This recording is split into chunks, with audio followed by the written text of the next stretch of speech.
वालेकुम नाज़रीन, आप देख रहे हैं इंडियन न्यूज़।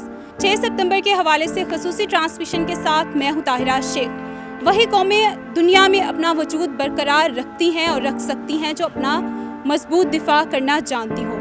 पाकिस्तानी कौम ने भी 6 सितंबर 1965 की शब गैर एलानिया जंग का मर्दाना वार मुकाबला किया और किसी भी जारियत का मुंह तोड़ जवाब दे सकती हैं और देने की भरपूर सलाहियत रखती हैं।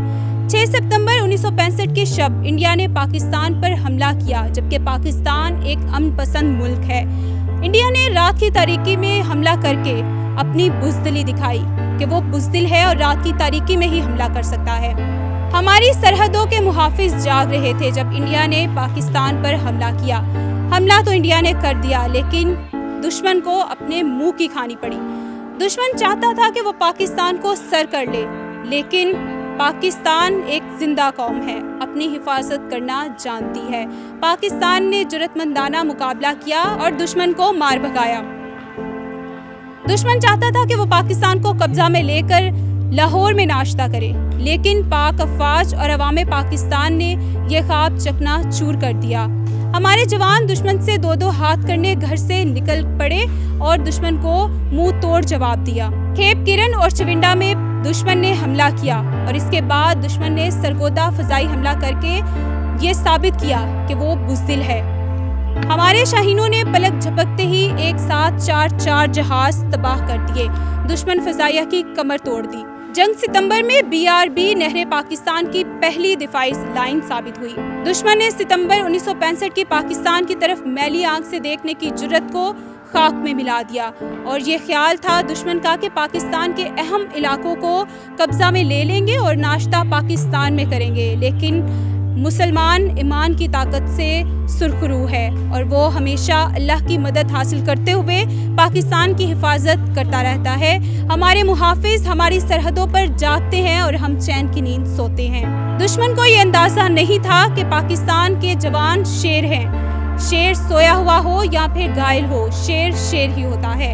अफवाज पाकिस्तान और अवाम पाकिस्तान ने दीवानावार दुश्मन का मुकाबला किया। पाकिस्तान के नौजवान सरों पर कफन बांधकर दुश्मन से भिड़ गए, जिस्मों से बारूद बांधकर टैंकों के आगे लेट गए और अवाम ने अपने वतन अजीज के दिफा के लिए हर कुर्बानी से दरेक ना किया। वो किसी भी कुर्बानी देने से पीछे ना रहे। अवाम पाकिस्तान ने वतन अजीज के लिए किसी भी कुर्बानी से दरेक ना किया और अपना सब कुछ इस मुल्क के लिए कुर्बान कर दिया। दुश्मन के नापाक अज़ाइम को पाकिस्तान के सरहदों के मुहाफिजों ने खाक में मिला दिया। जो दुश्मन हमारे इस अमन पसंद मुल्क पर हमला करने आए थे और ये ख्वाब देख रहे थे कि पाकिस्तान को सर कर लेंगे और इसका नामो निशान मिटा देंगे, लेकिन उनको मुंह की खानी पड़ी और वो अपने सीने पर बुज़दिली का दाग और नाकामी का दाग लेकर वापस भारत पलट गए। जो ज़मीनें शहदा के लहू से सैराब होती हैं वो बड़ी शादाब होती हैं। उसके सबूत हर उठने वाली उंगली अपने मुल्क के खिलाफ तोड़ने की जुर्रत रखते हैं और मैली आंख को फोड़ने की भरपूर सलाहियत रखते हैं। हमारे मुहाफिज और हमारे पाकिस्तान के ये नौजवान वतन अजीज पर जान वार देते हैं, लेकिन वतन पर आंच तक नहीं आने देते और इसका मुजाहरा 6 सितंबर 1965 की जंग में हुआ। नाज़रीन, हमें अपनी सरहदों पर जागते हुए अपने मुहाफिजों को सलाम पेश करना चाहिए, जिनकी वजह से आज हम आज़ाद खेल रहे हैं, आज़ाद फिर रहे हैं, खा पी रहे हैं और अपनी इबादत को अच्छे तरीके से सरअंजाम दे रहे हैं और अपनी ज़िंदगी भरपूर तरीके से जी रहे हैं। इसी के साथ ताहिरा शेख को दीजिए इजाज़त। कैमरामैन उस्मान अली के साथ अल्लाह हाफिज़।